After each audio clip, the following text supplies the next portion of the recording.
Tes 1, 2, 3.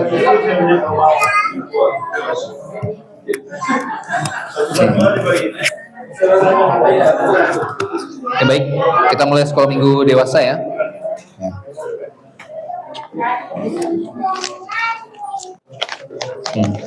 Jadi sekolah minggu dewasa minggu kedua itu nanti dengan saya, minggu keempat nanti dengan Gunijil Oka, itu bahasa Segesis Yakobus. Oke. Sebelum kita mulai, kita berdoa terlebih dahulu. Bapa di dalam surga, kami mau belajar tentang firman-Mu, tentang kitab Wahyu, akan program yang tersedia bagi dunia ini dan juga bagi orang percaya dan program. Kiranya Tuhan menerangi akal budi, hati, pikiran kami sehingga kami dapat mengerti, melihat apa yang tersedia bagi mereka yang percaya padamu, bagi mereka yang tidak percaya padamu. Kami mohon pimpinan-Mu dalam nama Tuhan kami Yesus Kristus. Amin. Oke, ada yang belum dapat materi? Siapa yang dapat materi? 1, 2, 3, 4, 5. Ya, materi. Ya. Baik, kita sambung pembelajaran kita dari pertemuan kita sebelumnya dalam Wahyu pasal 13. Kita sudah membahas tentang binatang yang pertama. Kita lanjutkan Wahyu 13 ayat 11 sampai 18. Wahyu 13 11 sampai 18. Jadi kita akan melihat tentang binatang yang kedua. Binatang yang kedua. Jadi sambil kita belajar, ada ayat hafalan ya, ada ayat hafalan. Silakan yang mau ayat hafalan, ya dipersilakan. Ya boleh.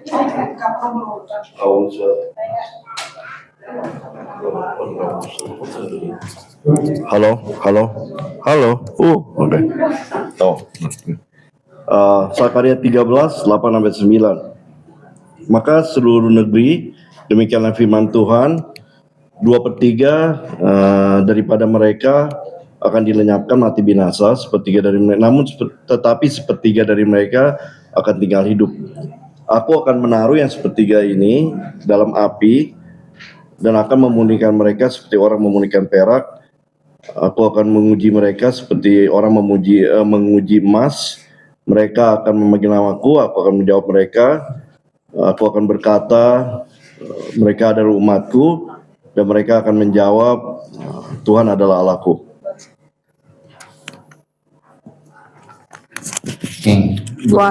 Wahyu 17 ayat 12 sampai 13. Dan 10 tanduk yang kau lihat itu adalah 10 raja yang belum mulai memerintah.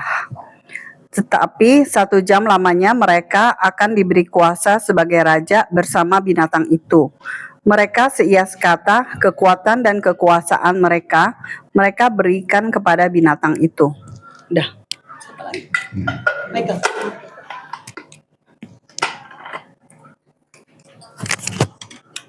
Udah, belum sudah apa-apain. Wahyu 17 ayat 9 sampai 10. Yang penting di sini ialah akal yang mengandung hikmat. Ketujuh kepala itu adalah 7 gunung, yang di atasnya perempuan itu duduk. Ketujuhnya adalah 7 raja, 5 diantaranya sudah jatuh. Yang 1 ada dan yang lain belum datang, dan jika ia datang, ia akan tinggal seketika saja. Oke.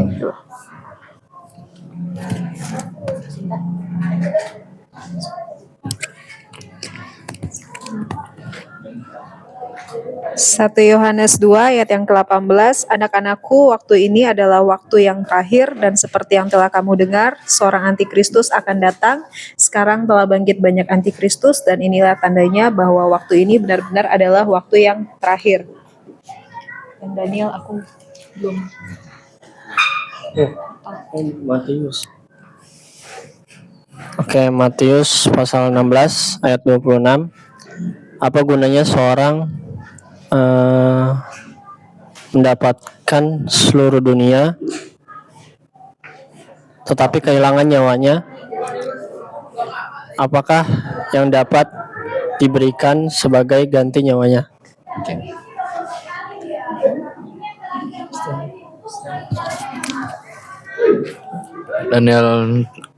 Daniel 7 ayat 8.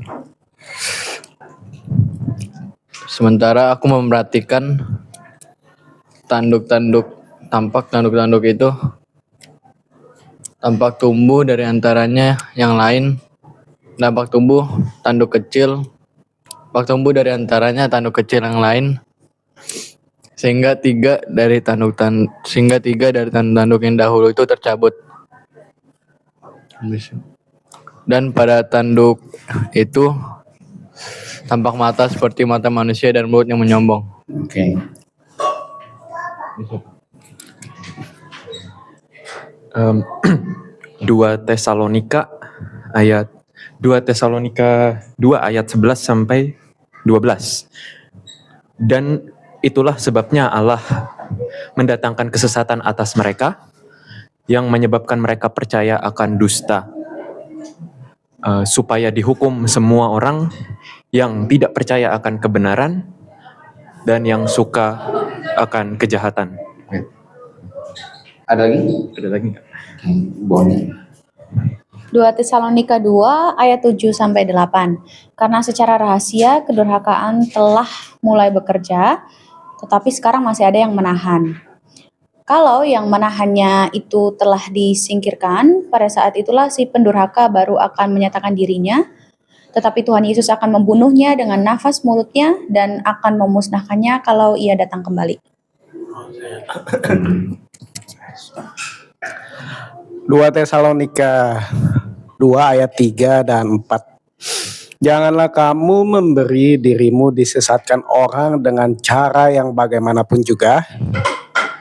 Sebab sebelum hari itu haruslah datang dahulu murtad, dan haruslah dinyatakan dahulu manusia durhaka yang harus binasa, yaitu lawan yang meninggikan diri di atas segala yang disebut ataupun disembah sebagai Allah.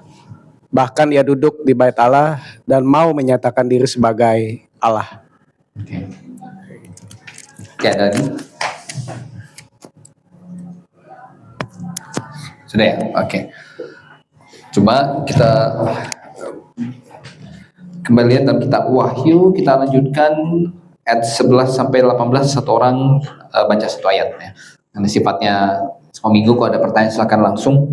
Sekarang mulai di ayat 11 nanti berputar ke ya, mulai di belakang dah ya.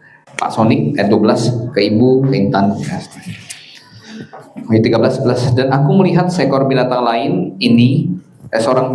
seekor binatang lain keluar dari dalam bumi dan bertanduk dua sama seperti anak domba, dan ia berbicara seperti seekor naga. Dan seluruh kuasa binatang yang pertama itu dijalankannya di depan matanya. Ia menyebabkan seluruh bumi dan semua penghuninya menyembah binatang pertama, yang luka parahnya telah sembuh. Dan ia mengadakan tanda-tanda yang dahsyat, bahkan ia menurunkan api dari langit ke bumi di depan mata semua orang. Ia menyesatkan mereka yang diam di bumi dengan tanda-tanda yang telah diberikan kepadanya untuk dilakukannya di depan mata binatang itu. Dan ia menyuruh mereka yang diam di bumi supaya mereka mendirikan patung untuk menghormati binatang yang luka oleh pedang, namun yang tetap hidup itu. 15. Dan kepadanya diberikan kuasa untuk memberikan nyawa kepada patung binatang itu, sehingga patung binatang itu berbicara juga dan bertindak begitu rupa, sehingga semua orang yang tidak menyembah patung binatang itu dibunuh. Dan ia menyebabkan sehingga kepada semua orang, kecil atau besar, kaya atau miskin, merdeka atau hamba, diberi tanda pada tangan kanannya atau pada dahinya. Dan tidak seorang pun yang dapat membeli atas menjual selain daripada mereka yang memakai tanda itu, yaitu nama binatang itu atau bilangan namanya. 18.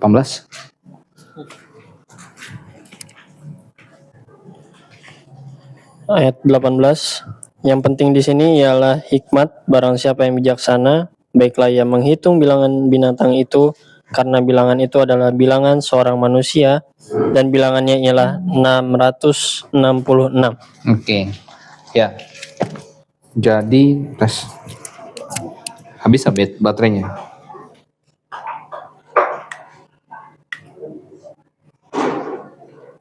Oh ya, habis baterainya. Pengertian ada yang satu lagi nggak? Habis baterainya. Oke. Nah, kita akan lihat binatang yang kedua ya. Dalam Wahyu pasal 13. Kalau binatang pertama itu mengacu pada antikristus, binatang kedua ini mengacu pada nabi palsu.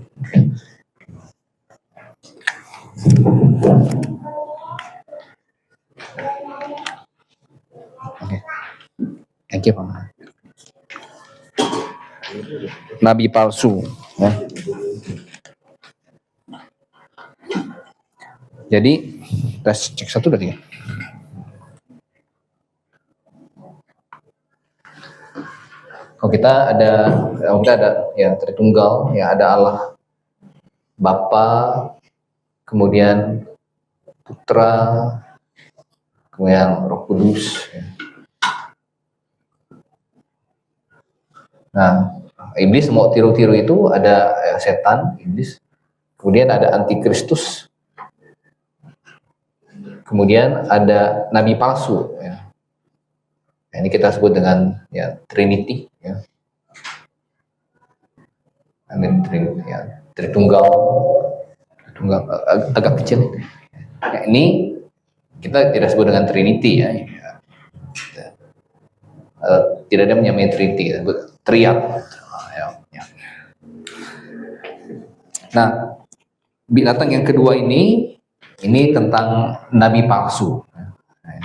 Yang pertama antikristus.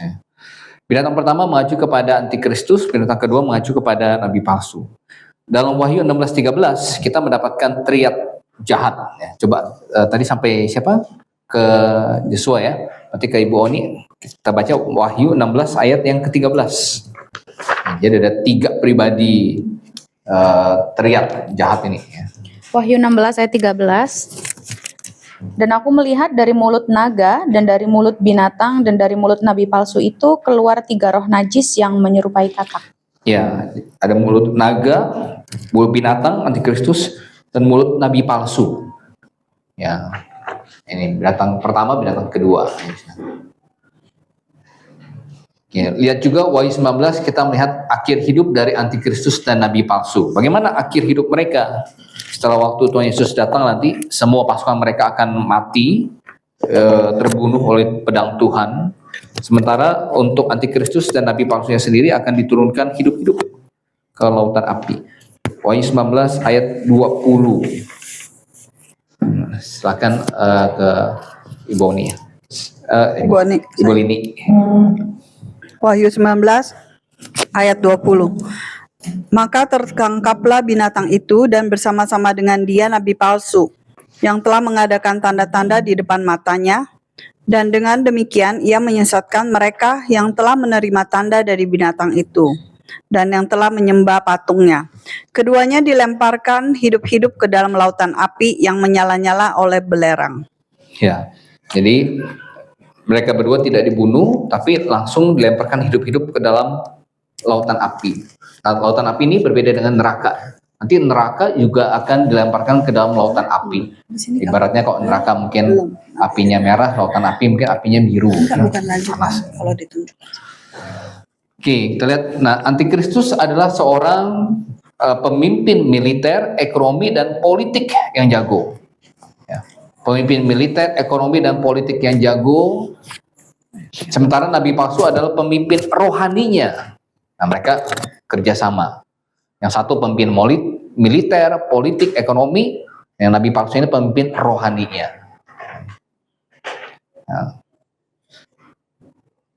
Nah, mereka bekerja sama. Ya.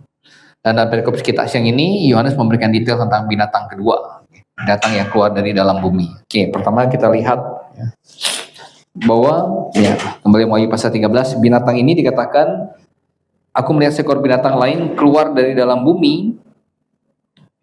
Binatang lain keluar dari dalam bumi. Jadi dia berbeda dengan binatang yang pertama. Ya. Ini nabi palsu. Kalau binatang yang pertama maju pada antikristus, keluar dari dalam laut. Kalau ini keluar dari dalam bumi. Nah, ingat bahwa pada waktu masa tribulasi nanti, ya, ini PL, ini Yohanes Pembaptis tampil.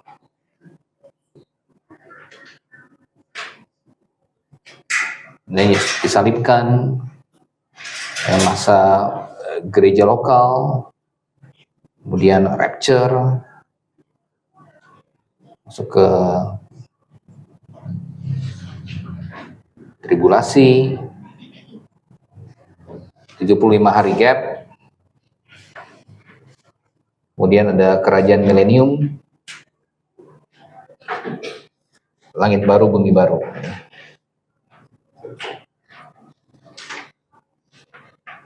Sini Tuhan Yesus turun ya, kedatangan yang kedua ke bumi. Kedatangan kedua ke bumi.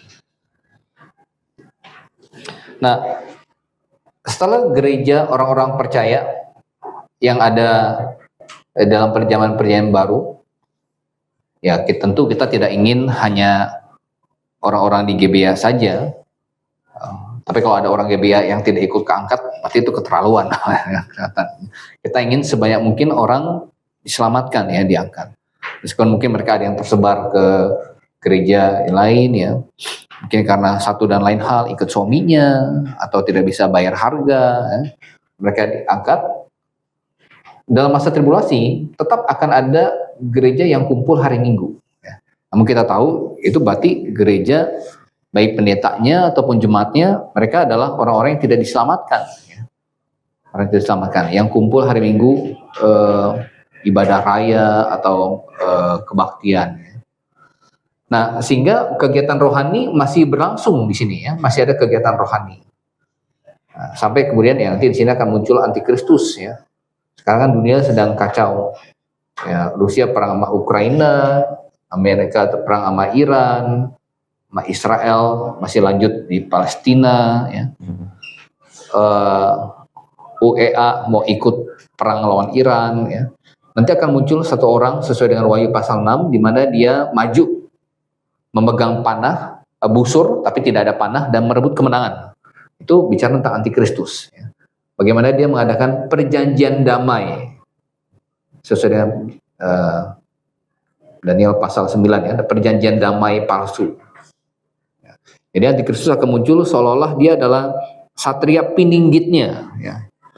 Penyelamat dari dunia yang kacau ini, pembawa damai, pemecah persoalan ekonomi, politik, dan ya, tetapi masih ada kegiatan rohani yang berlangsung di sini. Nah, terutama dari gereja-gereja yang tidak menekankan pertobatan ya, mungkin masih ada kebaktian. Nah, nabi palsu ini akan muncul dari ya kegiatan rohani itu. Ya. Jadi akan ada di sini nanti antikristus akan minta disembah sebagai Allah di sini, di mana dia menyatukan seluruh pemerintahan, one world government, menyatukan seluruh ekonomi, one world currency mungkin, satu mata uang dunia, and one world religion, satu agama dunia.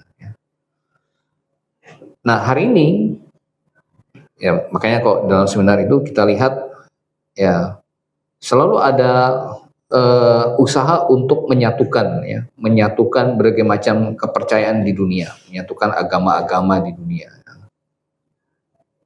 Ya, ada dialog lintas agama. Ya, jadi jangan kita bicara tentang perbedaan, kita bicara tentang persamaan kita. Ya. Let's talk about love, ya, not doctrine. Nah, gitu. Kemudian ya di antara Islam sendiri, di antara Kristen sendiri, kemudian di antara Buddhis sendiri, Buddha sendiri, dan lainnya harus disatukan. Islam kan terbagi jadi Sunni, Syiah. Ya. Kemudian ada muncul yang namanya Ahmadiyah, di Indonesia ada NU Muhammadiyah, ya. Kristen ada banyak ya, Katolik, Kristen, kemudian Kristen juga ada macam-macam, ada Injil liberal, yang fundamental, karismatik, Buddha ada Mahayana, Hinayana, ya, semua harus disatukan, ya, satukan dan bisa jadi satu. Ya. Nah, dalam Kristen sendiri, bagaimana cara menyatukannya? Apa yang dipakai oleh iblis untuk membawa semangat persatuan itu? Ini adalah gerakan okumene, ya. Ecumenical movement, ya. Okumene, ya. That we are a member of the body of Christ, universal invisible body of Christ. Kita ini satu anggota atau anggota tubuh. Itu anggota gereja yang universal yang tidak kelihatan. Nah, itu adalah doktrin yang dihembuskan oleh iblis untuk mendukung gerakan okumene ini, ya. Tidak ada namanya gereja invisible, ya, universal church, itu tidak ada. Yang namanya gereja selalu, ya, church, ya, gereja itu selalu lokal dan visible, lokal dan kelihatan,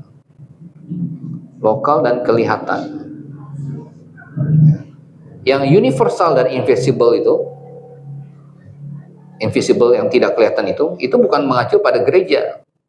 Ada ingat mengacu pada apa? Kerajaan Allah, the kingdom of God. Nah, itu universal. Akan datang orang dari timur barat duduk bersama dengan Abraham Daud, itu universal. Tapi bukan mengacu pada gereja, itu kerajaan Allah. Ya. Jadi beda ya antara gereja dengan kerajaan Allah. Invisible. Lukas pasal 17, coba kita lihat. Lukas pasal 17.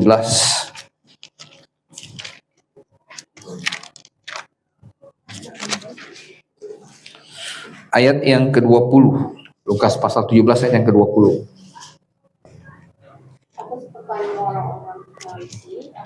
Kerajaan Allah akan datang, kerajaan Allah datang.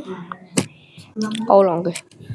Atas pertanyaan orang-orang Farisi apabila kerajaan Allah akan datang, Yesus menjawab, katanya, kerajaan Allah datang tanpa tanda-tanda lahiriah. Ya, kerajaan Allah datang tanpa tanda-tanda lahiriah. Ya, jadi invisible, ya. We cannot see with our eyes, ya, tidak bisa lihat dari mata. Jadi istilah universal invisible church itu tidak ada. Ya, ini ngaco. Istilah universal invisible itu, kalau menurut Alkitab, itu adalah untuk kerajaan Allah. Ya. Jadi, misalkan, ya, kita dengan orang percaya di India, di Amerika, di Cina, kita satu anggota kerajaan Allah. Oke, itu betul. Ya.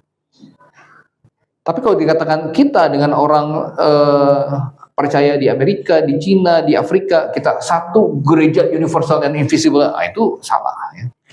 Yang namanya gereja selalu lokal, selalu kelihatan, visible, lokal. Kumpulnya di mana, berapa orang, siapa yang menggembalakan. Nah, banyak orang hari ini tidak mau gabung ke gereja lokal, tapi saya nggak usah gabung ke gereja lokal, kan saya sudah jadi anggota dari gereja universal yang tidak kelihatan, terdiri semua orang percaya di seluruh dunia. Gitu. Kebaktian minggu di mana? Enggak, kebaktian minggu saya ikut di mana aja, ikut nonton YouTube segala macam misalnya gitu. Makanya waktu itu kita hapuskan live streaming kita waktu zaman COVID, ya. Karena kita nggak mau, udah COVID selesai, saya nggak usah datang kebaktian Pak, ya, saya ikut streaming aja. Nah, itu tidak menggantikan kebaktian, ya. Kumpul jemaat itu dipanggil keluar untuk kumpul, bukan dipanggil keluar untuk berpisah. Itu eklesia. Nah mereka akhirnya, saya nggak mau gabung ke gereja lokal, saya mau gabung ke gereja universal dan yang universal dan tidak kelihatan. Kebaktiannya mah di gereja saya di rumah di mana aja. Tapi giliran kalau ada mau nikah, kemudian nanti kalau siapa ada yang meninggal, cari pengurusnya, siapa yang ngurus? Gereja lokal gitu. ya lokal. Jadi terkadang begitu ya. Nah, binatang yang kedua ini akan muncul dari gerakan okumene yang semakin meningkat di sini ya. Akan dia one world religion. Ya banyak ya, nanti kita akan lihat ya, banyak orang menafsirkan berbagai macam tebak-tebakan tentang antikristus ya. Ada juga yang bilang, oh ini, kalau Martin Luther bilang ini Paus yang antikristus ya, Paus. Cuman kalau saya condong Paus tampaknya akan lebih ke yang ininya ya, yang keduanya ya, yang bagian rohaninya ya. Secara praktikal kan kalau gereja disatukan, kita kan ngomongin di seluruh dunia itu bukannya agama, cuma bukannya Kristen aja. Iya. Berarti ini mesti ada satu kitab yang akan diterbitkan. Berarti susah untuk mencari Alkitab. Karena orang-orang yang ada di tribulasi berarti dia cuma bisa dibantu untuk bertobat dengan informasi udah kacau. Cuman oleh 142.000 orang itu loh berarti. 144.000 orang. 144.000 orang itu. Dan ada 2 saksi Allah kan. Iya. Di luar dari itu kan udah pasti nggak diizinkan Alkitab apa segala untuk menjadi pedoman dari setiap unit atau tempat beribadah. Karena kan udah disatukan. Bisa jadi seperti itu. Mungkin akan dihentikan proses penerjemahan atau pencetakan Alkitab lagi. Meskipun begitu, tetap ada Alkitab yang dulu-dulu kan. Alkitab yang dulu-dulu yang mungkin tersimpan, yang tidak yang nggak berhasil dihancurkan, atau Alkitabnya mungkin tetap masih ada, tetapi ya seperti yang GKR itu, ya orang tidak dianjurkan lagi untuk membaca dan menafsirkan Alkitab masing-masing. Takut nanti muncul penafsiran yang macam-macam. Ya. Tapi kan orang yang sudah bertobat, baik dia bertobat lama atau sebentar kan bertobat. Berarti ini yang tersisa ini kan orang yang setengah-setengah, dia dengar dia apa, minatnya untuk mencari kebenaran yang dari Alkitab itu kayaknya sih udah hampir-hampir nol. Ya. Berarti dia cuma mesti mendengarkan sesuatu yang benar dulu. Ya. Timbul dari kebenaran. Ya. Ya, dan bisa juga memang dari pelayanan 144.000 itu, dan 144.000 itu kan berarti mereka awal-awalnya di masa awal tribulasi ini harus bertobat terlebih dahulu, ya. Maka baru mereka bisa terpilih, ya, termateraikan. Jadi mungkin dengan ya 2 saksi Allah itu, kesaksian dari 2 saksi Allah, atau dengan terjadinya rapture, kemudian baru mereka keluarga-keluarga mereka hilang sesuai dengan apa yang mungkin sudah dikasih tahu, mereka dengar khotbah atau seminar, baru mereka baru mereka akhirnya jadi bertobat dan percaya, ya bisa juga. Oke, kita masuk ke yang ke B ya. Nah, binatang yang kedua yang keluar dari bumi ini dikatakan dia punya 2 tanduk seperti anak domba, tetapi suaranya seperti naga. Nah, jadi 2 tanduk seperti anak domba. Jadi mau ikutin seperti Tuhan Yesus ya. Ya. Tapi sebenarnya dia bukan anak domba, tapi serigala berbulu domba. Ya. Serigala berbulu domba.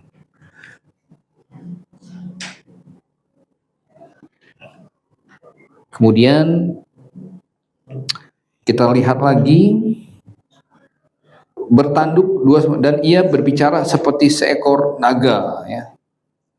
Naga ini menggambarkan iblis ya. Jadi mau menyamai seperti Kristus dan berbicara seperti seekor naga, punya pengaruh ya, pengaruh yang besar, otoritas. Ya, sehingga siapa yang mau menyamai seperti Kristus kemudian punya pengaruh yang besar. Ya, di sekarang ini kita nggak susah untuk menarik kesimpulan ya, yang mau menggantikan the Vicar of Christ, Vicar of Christ hari ini ya, yang duduk di atas tata Kristus, gereja-gereja siapa? Ya. Nggak susah ya, gitu ya. Kemudian ya yang punya pengaruh besar, ya itu ya ini house. Dan ya kalau kita lihat, coba kita buka di dalam Matius pasal yang ke-7 ya. Matius pasal 7.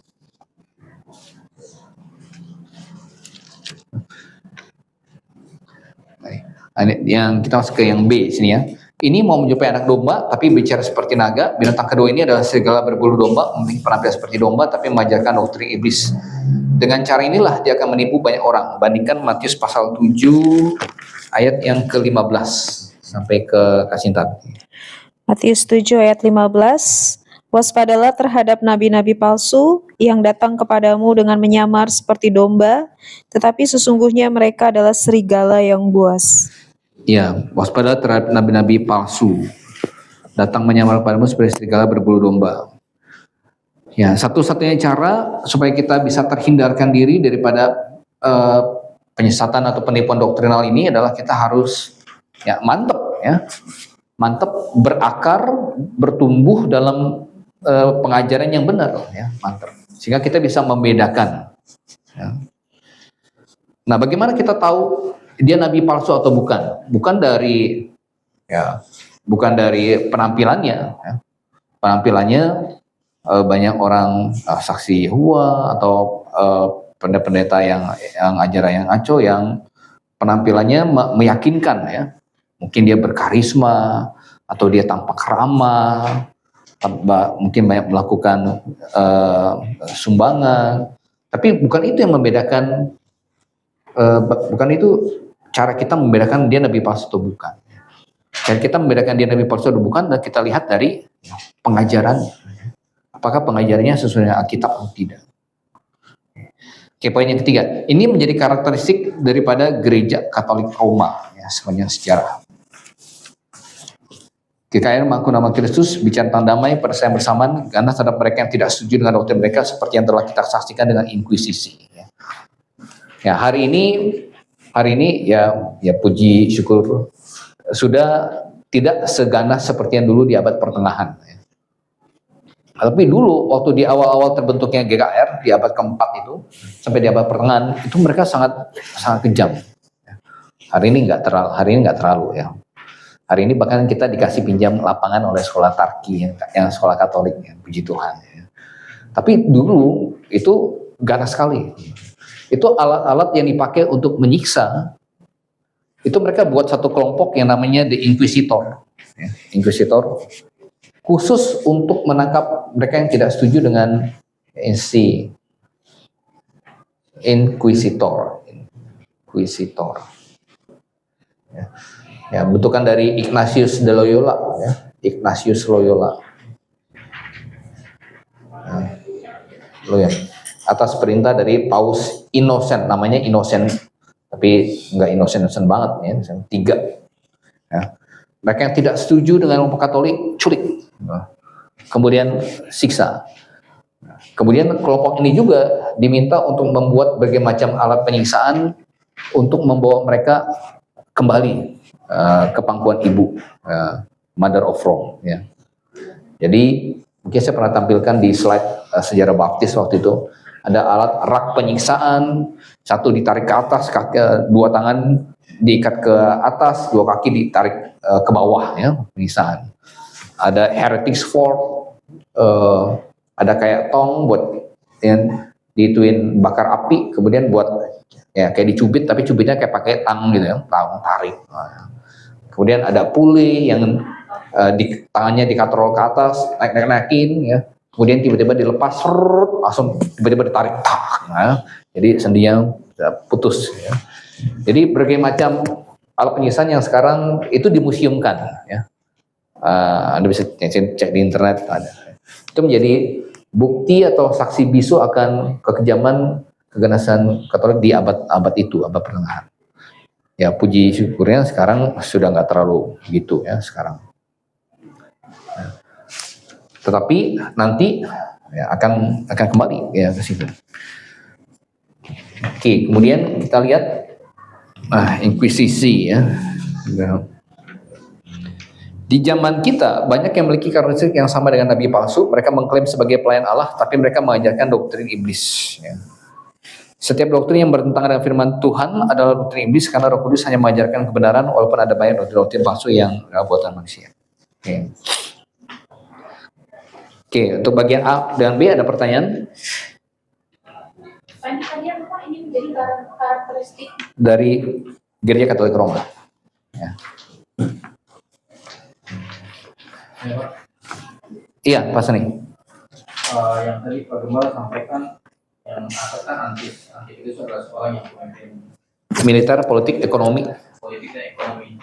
Kan kalau dari untuk nabi palsu ya memang ini GKR dalam hal ini Paus. Nah, yang menjadi pertanyaan apakah ada tafsiran yang lebih mendekati untuk pemimpin yang ekonomi, politik sama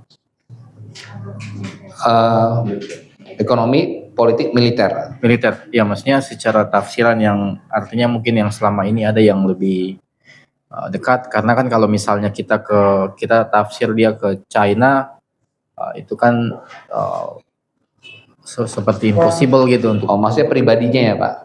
Ya, apakah nanti secara tafsiran ya, maksudnya ini masih berbicara soal tafsiran, apakah nanti tafsirannya tiba-tiba muncullah satu pribadi tersebut, kemudian sang nabi palsu itu akan langsung bilang inilah dia, seperti kasus yang di Sungai Yordan lah langsung.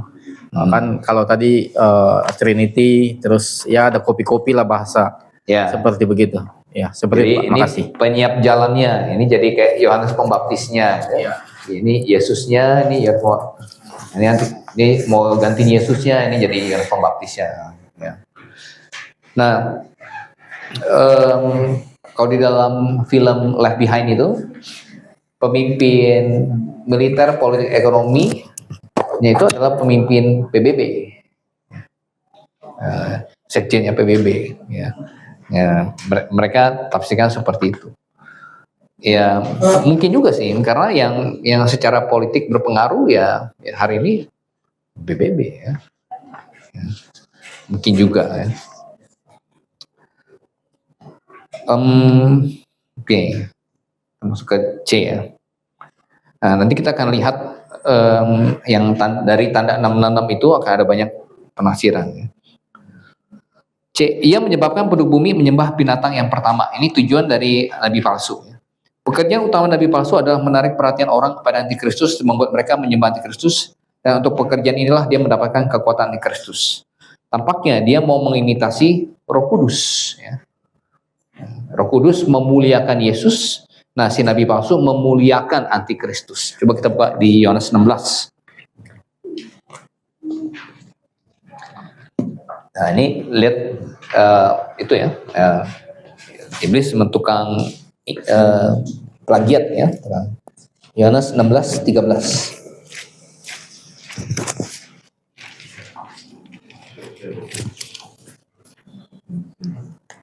Yohanes 16 ayat 13. Tetapi apabila ia datang, yaitu Roh kebenaran, ia akan memimpin kamu ke dalam seluruh kebenaran. Sebab ia tidak akan berkata-kata dari dirinya sendiri, tetapi segala sesuatu yang didengarnya, itulah yang akan dikatakannya. Dan ia akan memberitakan kepadamu hal-hal yang akan datang. Oke, 14 ke siapa? Hendra.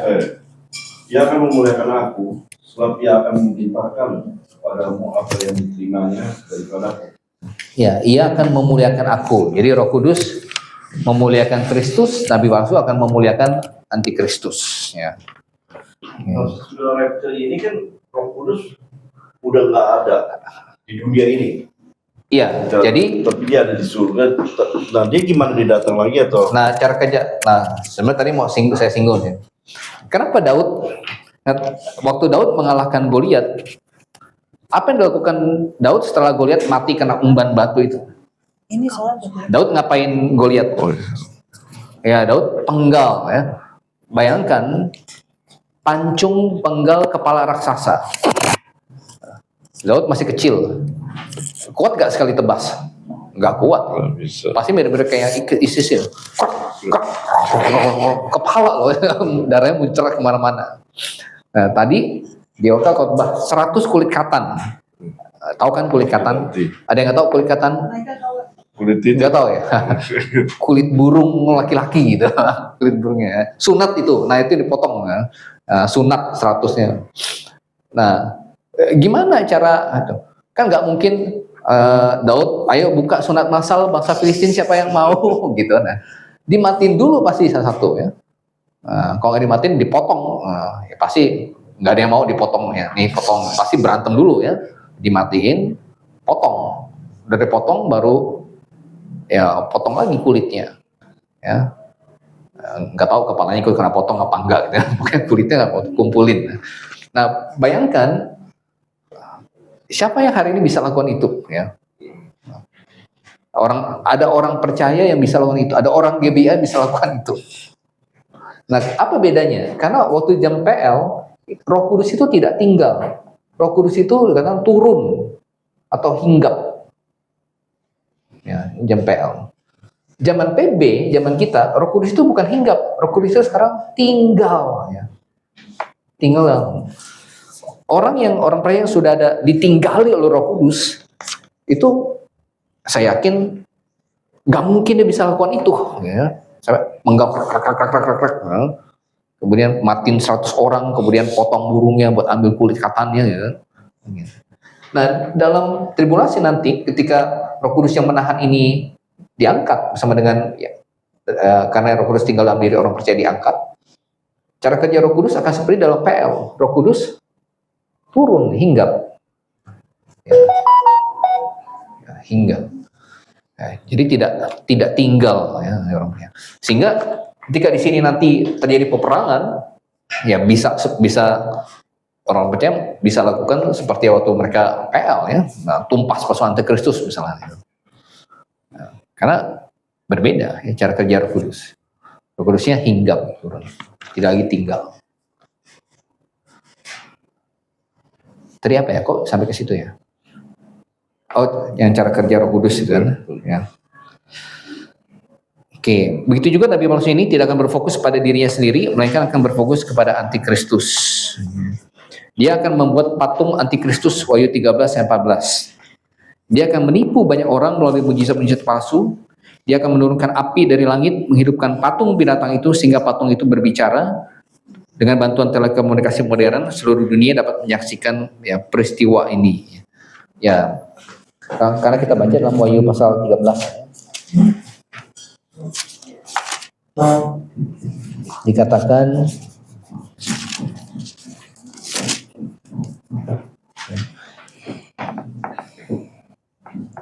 ia menyuruh mereka yang diam di ayat 14, diam di bumi supaya mereka mendirikan patung untuk menghormati binatang yang luka itu oleh kera pedang namun yang tetap hidup itu.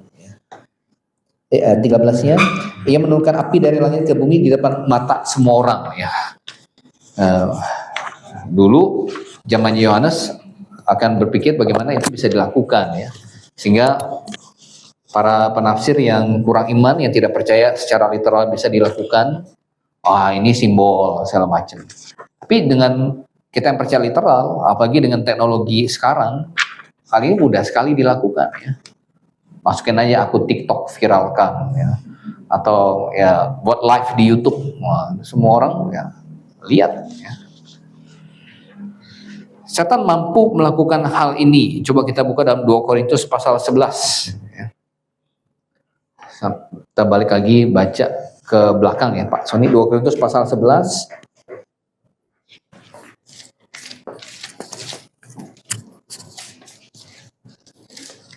Korintus 11, mari kita baca di ayat 13 sampai 14. 2 Korintus 11 ayat 13 dan 14. Sebab orang-orang itu adalah rasul-rasul palsu, pekerja-pekerja curang yang menyamar sebagai rasul-rasul Kristus.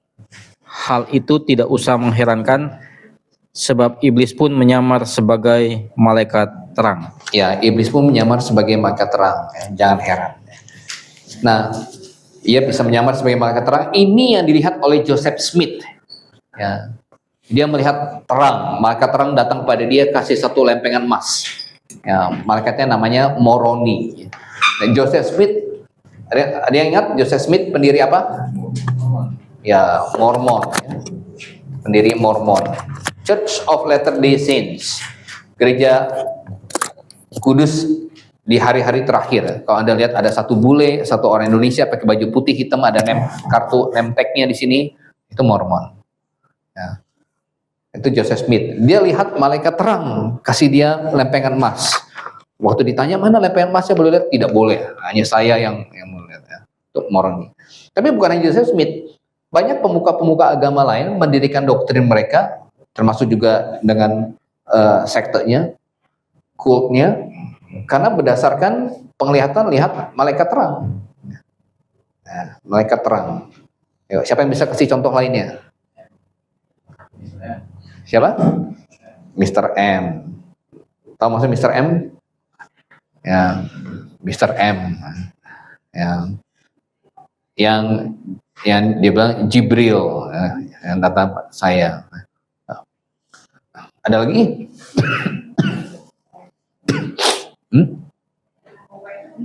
Ya, Ellen G. White. Ini pendiri apa? Ini pendiri GMAHK di Indonesia. Advent. Ya. Gereja Masehi Advent hari ke-7. Ya. Ellen G. White. Ya. Karena dia lihat malaikat terang. Nah, banyak yang gitu. Dan termasuk teman-teman kita dari karismatik yang terpanggil karena saya lihat malaikat terang. Ya. Hati, iblis pun menyamar sebagai malaikat terang. Ya. Iblis tidak menyamar sebagai mak lampir, muncul kemudian kuntilanak, sundal bolong. Wah, kita tahu itu iblis gitu ya.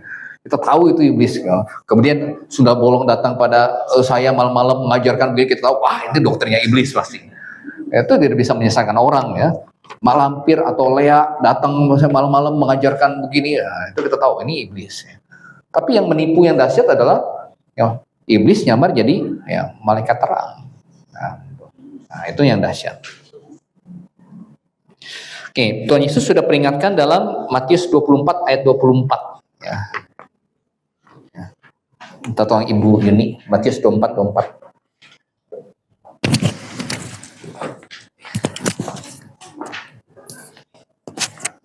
Matius 24 ayat 24. Sebab Mesias-Mesias palsu dan nabi-nabi palsu akan muncul, dan mereka akan mengadakan tanda-tanda yang dahsyat dan mujizat-mujizat, sehingga sekiranya mungkin mereka menyesatkan orang-orang pilihan juga. Ya, jadi nabi-nabi palsu, Mesias-Mesias palsu akan muncul. Puncaknya antikristus, nabi palsu, puncaknya nabi palsu yang binatang kedua itu, dan mereka akan mengadakan banyak mujizat, tanda-tanda yang dahsyat, sehingga sekira mungkin menyesatkan orang pilihan ya, juga. Ya. Jadi berarti Pak ini semua nih, saya harus minta Pascal, dia kan udah pasti secara alkitabiahnya dia udah pasti nggak terangkat. Berarti siapa? Semua nih, ini semua orang yang pengikutnya semua ini. Berarti ada kemungkinan sekarang mereka itu sudah memang diarahkan oleh antikristus yang kita nggak tahu siapa yang menjadi untuk benar-benar mendirikan kerajaan antikristus dari sekarang. Berarti udah ada cikal bakalnya, cuma kan perlu waktu untuk orang untuk benar-benar menjadi satu. Sekarang kan pengajaran mereka dari satu kekristenan kan masih agak beda-beda sedikit, tapi lama-lama begitu, apalagi kalau Roh Kudus sudah diangkat, berarti udah nggak ada yang benar-benar bertobat dan percaya, mereka pasti akan setuju. Oke lah, kita satuin aja, dan orang-orangnya pasti mereka juga ya, kepala-kepala mereka juga. Ya, mayoritasnya akan setuju penyatuan, karena mayoritasnya kan ya rata-rata mungkin 99% gereja di dunia, termasuk di Indonesia, setuju dengan ini okumene, termasuk ya ini. Masuk ya. Sekarang masih kosong Pak. Saya tahu ada okumene dekat Parung itu kosong. Cuman dipakai gedungnya untuk semua itu. Tapi nanti akan penuh berarti ya. Kira-kira kayaknya orang udah nggak mau pisah-pisah lagi, udah jadi satu aja. Jadi satu. Dan ya kita harap sih ada di antara mereka yang akhirnya mungkin ikut seminar atau pernah dengar apa, baca traktat, akhirnya sungguh-sungguh tahu Injil yang benar. Dan mungkin mereka belum berani untuk tinggalkan ini karena keluarga besar ada di situ ya. Kita sih harap ada orang di antara mereka yang diselamatkan ya. Oke, ya. Tujuan dari nabi palsu ini adalah agar mereka yang berhasil disesatkan oleh dirinya, orang-orang itu mendirikan patung untuk menghormati antikristus, binatang yang luka oleh pedang namun yang tetap hidup itu. Nah, jadi supaya yang mereka menyembah Antikristus sebagai Allah, sementara orang-orang Yahudi yang percaya menolak untuk menyembahnya. Jadi ini di pertengahan tribulasi ya, di sini ya. Dia sempat terluka, kemudian sembuh, dan kemudian Antikristus, Nabi palsu mengadakan tanda dahsyat, dan patungnya kemudian dibuat jadi hidup. Nah, sangat mungkin patung itu akan dibuat diletakkan di bait suci ketiga. Nah, ini di bait suci ketiga. Ya, ditaruh patung Antikristus itu, yang kemudian akan hidup. Dan orang-orang akan datang ke bait suci untuk menyembah patung itu. Dan sangat mungkin di tempat ini pula orang-orang akan menerima tanda ya, binatang itu, tanda 66. Oke. Baik, ada pertanyaan? Poin C. Kita masuk ke poin D. Ya. Ia memaksa semua orang untuk menerima tanda binatang itu. Ya. Setiap orang yang menolak menyembah patung binatang ini akan dibunuh segera. Dan semua orang akan diminta untuk memasang tanda Antikristus di tangan kanan mereka atau di dahi mereka. Nah, jadi ingat sekali lagi, iblis itu imitator yang jago ya. Coba kita bandingkan Wahyu pasal 7. Tanda di dahi dan di tangan kanan itu Tuhan pakai untuk memeteraikan orang-orang pilihannya. Wahyu pasal 7.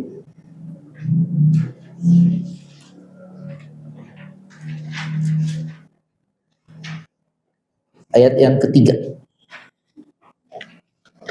Wahyu 7 ayat yang ketiga sampai ke Intan ya. 7 ayat 3. Wahyu 7 ayat ketiga, katanya, janganlah merusakkan bumi atau laut atau pohon-pohon sebelum kami memeteraikan hamba-hamba Allah kami pada dahi mereka. Iya, jadi dimeteraikan di dahinya, hamba-hamba Allah di dahi mereka. Nah, diikuti oleh Antikristus, dia mau pasang tandanya juga di tangan kanan dan di dahi mereka. Itu Wahyu 13 ayat 16 ya. Diberi tanda pada tangan kanannya atau pada dahinya. Jadi dikasih tanda. Dan tidak seorang pun bisa membeli atau menjual selain daripada mereka yang memakai tanda itu, yaitu nama binatang itu atau bilangan namanya. Bilangannya adalah 666. Jadi tidak akan ada transaksi komersil tanpa izin Antikristus. Dia akan memegang kendali penuh atas ekonomi dunia mulai dari level lokal sampai ternak internasional. Nah, kita tidak diberitahu seperti apa tandanya. Ada penafsiran, tapi kita diberitahu bahwa tanda itu adalah nama binatang itu atau bilangan namanya, yakni 666. Nah, jadi 666 ini kita tidak diberitahu secara detail ya. Apa ini? Apa itu tanda secara supernatural, atau mungkin dicap besi panas ya. Ada banyak yang penafsiran bermain di 66 ini ya. Ada yang bilang itu adalah barcode. Saya pernah baca. Setiap orang sekarang udah punya QRIS. Ya, QRIS ya. Tapi ini barcode-nya. Apa tuh namanya? 666 tuh siapa yang tulis, saya lupa. Dan setiap barcode itu ada bla bla bla bla, pokoknya ada 2-3 panjang ini. Nah, kalau Anda lihat, cek aja ya. Nah, yang ini tanda 666 yang panjang 2 ini. Kalau Anda lihat di mana yang ada barcode-nya? Ada barcode-nya nggak?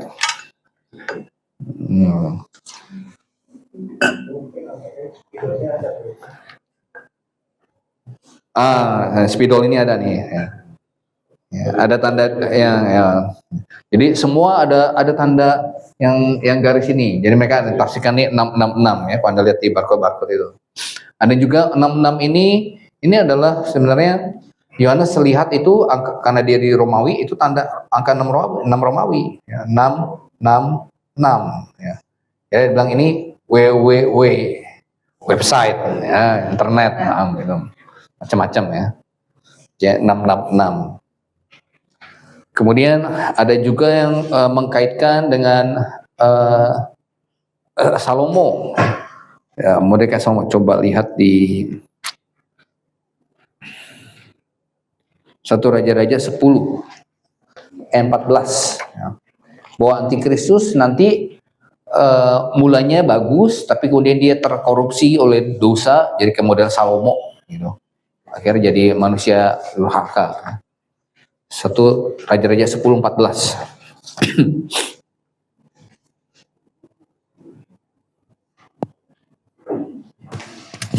Adapun emas yang dibawa kepada Salomo dalam 1 tahun ialah seberat 666 talenta. Ya, 666 talenta. Pas angkanya 666 talenta. Ada juga yang mengkaitkan antikristus ini pasti orang Romawi. Ya benar sih, pasti orang Romawi. Karena dari angka Romawi 15 XLC dan D ya. 1 Romawi 1, 5, 10, 50. C ini apa ya? 100. D 500. Ya. Kalau kita tambahin 50, 666. Tambahin 666. Pasti orang Romawi. Macam-macam ya. Ada lagi ya, macam-macam.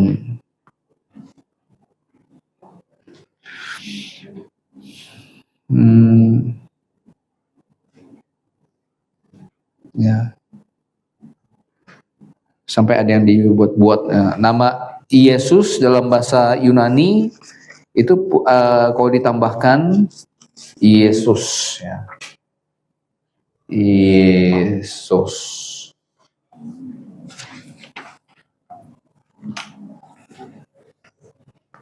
Yesus.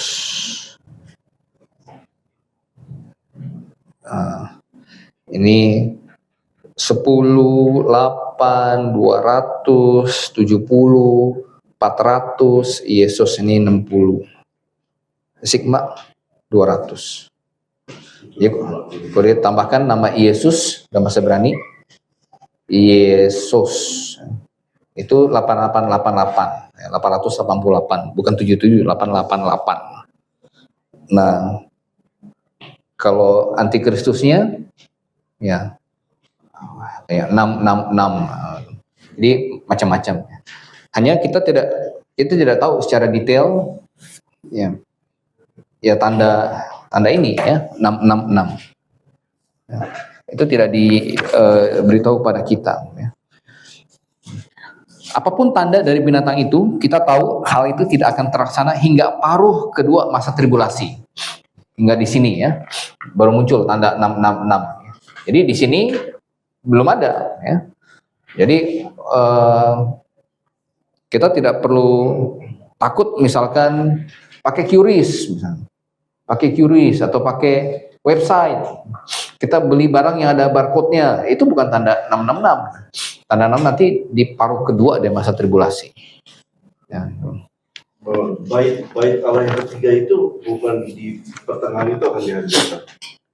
Karena antikristus kan mau naik disembah, maka dia kan orang-orang tidak suka dihancurkan dulu. Bait ketiga itu. Enggak dihancurkan, Pak. Tapi korban sembelihan sehari-harinya yang dihentikan. Tapi baiknya tetap bangunannya. Tapi acaranya ya korbannya tidak boleh lagi. Digantikan oleh patung antikristus sembah ya. Jadi adalah sia-sia untuk mencari tahu apakah tanda binatang itu karena belum eksis hari ini. Oke, kemudian kita lihat menakjubkan melihat bagaimana dunia dipersiapkan untuk peristiwa-peristiwa ini. Teknologi yang kita miliki sekarang akan dipakai oleh antikristus. Sekarang mudah sekali untuk mengendalikan seluruh transaksi bisnis melalui elektronik dan komputer. Ya. Jadi sekarang bahkan kalau kita kemana-mana, kita nggak perlu bawa dompet apa semacam, bawa handphone aja, ya, bawa handphone ya. Jadi, kalau di Cina kan, Cina pakai jari ya. Rokok kan buka sama jari. Nah itu dia maksud saya, dia bisa pakai ID biokinetik. Nah.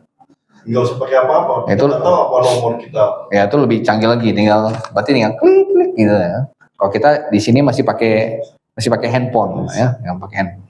Semua dokumen elektronik kita semua sekarang catatan sipil saja sekarang semua sudah digital kan? Ya sudah digital. Barcode-nya. Iya udah nggak di-print semua di sini. Ya. apa identitas IKD, identitas kependudukan digital, ya, tinggal bawa handphone ya di kita. Ya, di Cina mungkin lebih canggih lagi, udah tinggal ya dipasang di chip. Nah, gitu. Kita sudah melihat dokumen elektronik, GPS, komunikasi satelit, smartphone. Nah, kita sudah tahu bagaimana canggih teknologi ke depan yang mampukan semuanya itu. Ya. Jadi misalkan antikristus pasang CCTV di mana-mana, ya, nah, bisa juga mengontrol semuanya. Ya, dengan teknologi sekarang sebenarnya sudah sangat siap, ya, sudah sangat siap untuk antikristus mewujudkan programnya. Itulah kenapa entah mungkin di generasi Pak Hendra, generasi saya, atau generasi anak kita, ya pengangkatan itu saat mungkin terjadi. Karena teknologinya semua sudah memungkinkan dan situasi dunianya memang sudah ke arah sana. Ya. Baik, sampai sini ada pertanyaan. Pasal 13 Kitab Wahyu. Nah, kita melihat binatang pertama dan binatang kedua. Apakah diajarin di sini atau pasal berikutnya? Bagaimana dengan advance teknologi yang begitu hebat ini sekarang? Terus tiba-tiba kita sendiri mengatakan bahwa ini semua akan hilang. Kita akan naik kuda lagi, kita ada jalan kaki, pakai tolong lagi. Bagaimana ini bisa hancur, habis, dan seluruh dunia menjadi korban? Terus kita balik ke pakai tombak. Saya belum ada di kepala saya. Apakah ini tiba-tiba boom kayak? Tapi kan itu. Iya, ini saja dari perang Rusia Ukraina aja. Ketika ada beberapa drone dari Ukraina kemudian berhasil mendarat ke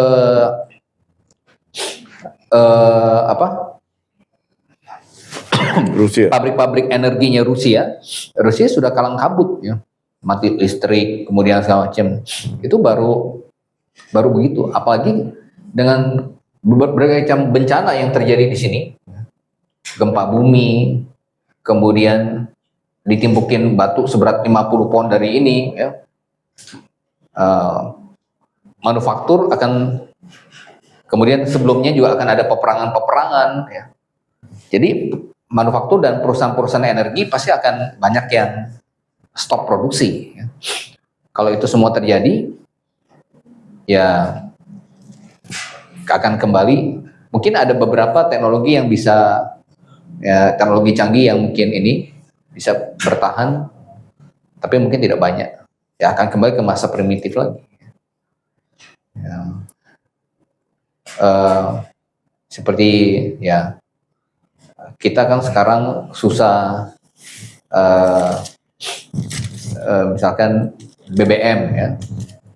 Nah, kalau misalkan manufaktur kilang produksi Pertamina hancur, ya mobil, motor sudah tidak bisa jalan, ya, kecuali yang listrik, ya, listrik pun kalau misalkan PL-nya kena gempa bumi atau kena peperangan, bom hancur, atau dijatuhin kena hujan es batu seberat 50 kilo jatuh, ya, hancur, maka pasokan energi kita akan terganggu, ya. Boro-boro yuk mau ngecas baterai, ya, untuk EV, ya, buat hari-hari lampu pun mungkin nggak bisa, ya. Jadi akan kembali. Mudah sekali bagi Tuhan untuk balikan itu. Ya. Berarti firman Tuhan yang mengatakan 3 kali dalam 1 jam saja, itu benar-benar literalnya 1 jam, ya. Kan ada di firman Tuhan kan di Wahyu 18, dalam 1 jam saja semuanya akan musnah, dalam 1 jam saja, berarti itu literal dalam 1 jam semuanya lenyap. Iya, bisa. Nah, berarti itu bukan metaforikal, ya. Jadi benar-benar literal 1 jam stok market tutup semua seluruh dunia. 1 jam tidak ada lagi aktivitas pabrik. 1 jam bisa. Ya. Wah, itu luar biasa. Jadi persoalan yang saya muncul adalah akhirnya kebanyakan itu jadi simbol karena ya kurang iman di situ. Tapi bagi Tuhan itu mudah sekali. Oke. Oke, baik. Ada pertanyaan? Ketika kita selesai sampai di sini, Wahyu pasal 13 ya, 13. Masih ada 9 pasal lagi. Ya. Oke, ya kita turun doa. Bapa dalam surga, kami sudah menyelesaikan akan pelajaran pada Wahyu pasal 13. Karena Tuhan tolong agar kami dapat mengerti program Tuhan dan seberapa dekatnya kami dengan momen pengangkatan itu. Kiranya ini semua dapat membuat kami orang-orang yang telah diselamatkan untuk bekerja lebih giat lagi untuk Tuhan, untuk hidup lebih baik lagi untuk Tuhan. Karena Tuhan tolong agar pandangan kami selalu tertuju kepadamu, Tuhan. Kami mengucap syukur, kami berdoa di dalam nama Tuhan kami Yesus Kristus. Amin. Amin. Terima kasih, Pak. Oke. Ya.